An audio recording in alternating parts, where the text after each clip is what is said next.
আসসালামু আলাইকুম। এই তো দেখেন, রোদ এবং খরার মধ্যে আল্লাহর রহমতের বৃষ্টি হচ্ছে আমাদের পাগলা মোড়ে। অনেকদিন পর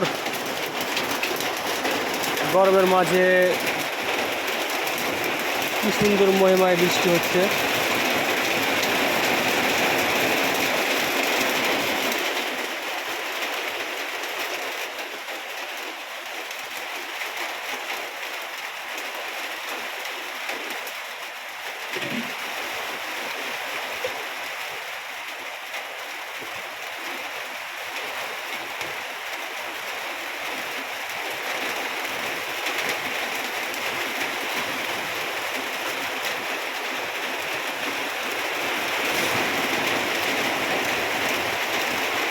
আপনারা দেখতে পাচ্ছেন কী ধরনের বৃষ্টি হচ্ছে। তো গাইস,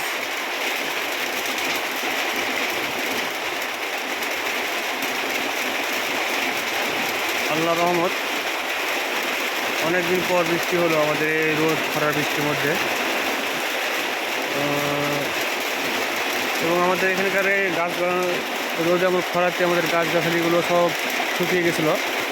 এই বৃষ্টির কারণে, বৃষ্টি না হওয়ার কারণে এখন আল্লাহ রহমতে যে বৃষ্টি হলো, এই বৃষ্টিতে ইনশাআল্লাহ আল্লাহ রহমতে আমাদের গাছগাছালি সব প্রাকৃতিক সৌন্দর্য বেড়ে উঠবে।